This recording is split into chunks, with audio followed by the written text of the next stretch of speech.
camera, phone, camera phone. Unlike typical phone camera brand collaborations, which are mostly just for marketing purposes, what if I tell you Leica made a phone that not just has their camera DNA, but also it's in the design and the software of the device? Well, meet the Leitz Phone 2, the second Leica designed smartphone with Leica software and a Leica camera system. Is it any good though? But before that, I just want to thank you for smashing the 2000 sub goal of the last video, and the response has been amazing. And you guys smashed 3000 subs as well, even before I finished this video. So how about we reach for 4000 this time, eh? If you were to buy the Leitz Phone 2 brand new, there's a included magnetic lens cap and a custom-made case.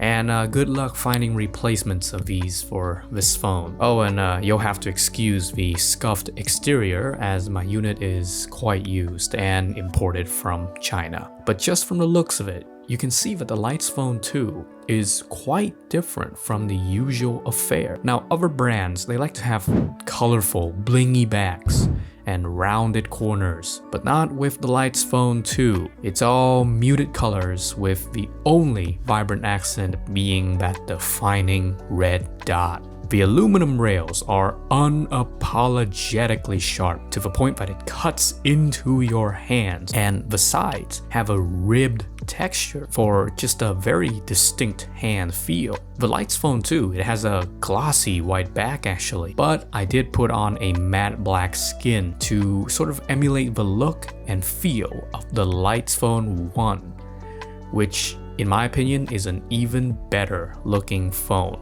I would have loved to cover that phone as well, but it got ran over by a car, so it's no longer with us. Rest in peace, my sweet prince. The specs are befitting of a flagship, with a 5000 mAh battery, 12 gigs of RAM, 512 gigs of storage, and on top of that, beloved enthusiast features like a microSD card slot and a headphone jack.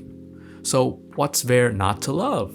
Well, it turns out a lot of things, actually. So the specs of the screen are actually really impressive. You have a 2K IGZO OLED display that uses black frame insertion to supposedly give 240 Hz, but this creates quite a lot of issues.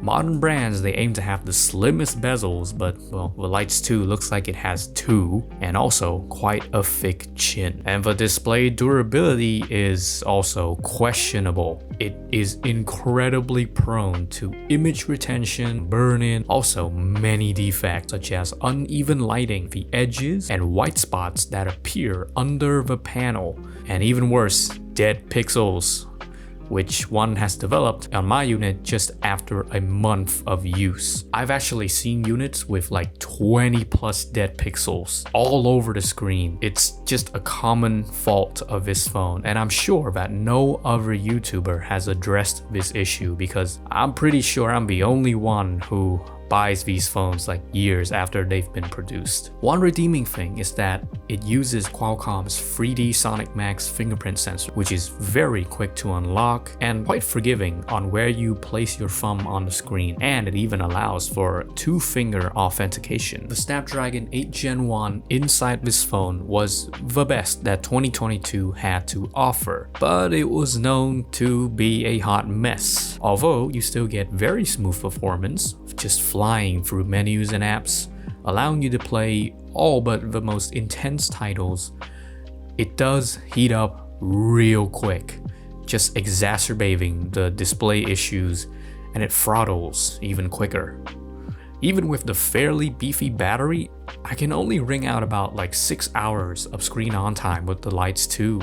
There's a fairly stock Android skin with a stylized Leica font, a golden hour time widget, along with some useful additions like the 90% charging limit, as well as bypass charging to reduce heat whilst gaming. Speaking of, you can lower the resolution of your games, which, although it hurts the viewing experience, lightens the load on the 8 Gen 1, and it keeps the phone from heating up excessively.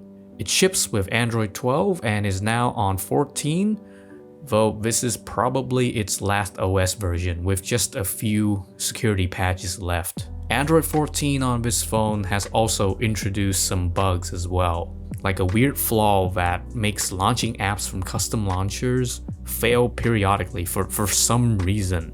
If you do buy this phone, keep it on Android 13, which from my experience has been a lot more stable. Other brands will stuff like 3 or 4 different cameras to the back of their phone, but with the Leitz's 2, you only get 2 cameras and only one of them is actually functional. So there's the secondary camera, which is a useless depth sensing module, but the interesting part is the main sensor. It's a 1-inch IMX989, the same one that is used in the Xiaomi 12S Ultra. Here's the weird part though. It's not a normal 24mm wide lens like that 1X camera. It's an ultra wide 19mm equivalent lens that Leica uses to digitally crop into the popular focal lengths like 24, 28, and 50mm with a sort of faux viewfinder overlay. There's also the gimmicky lights looks that don't work that well honestly, and it's also not that good for macro shots, often being out of focus where other phones they can get a little bit closer. The JPEG files here are lacking in detail,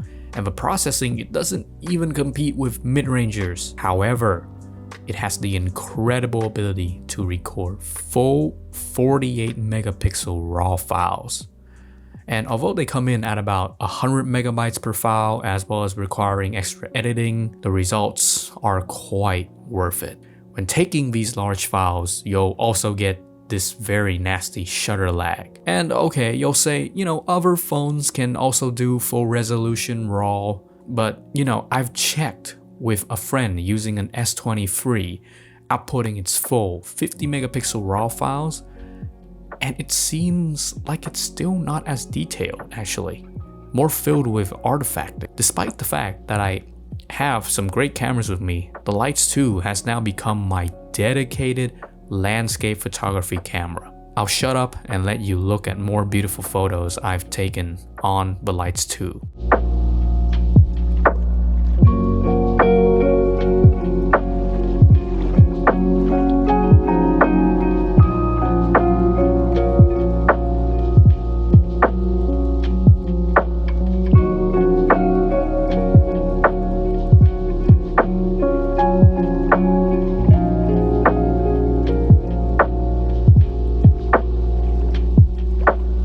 Other software oddities include a manual focus peaking patch that I find is probably the closest you'll get to simulating a rangefinder patch on a phone software camera. And I think that's the most telling part of the Leitz's 2. If you treat it like a normal smartphone camera, it's really not that good. But treat it like a high-resolution mirrorless camera where it sort of takes a while to set up and get a photo, yeah?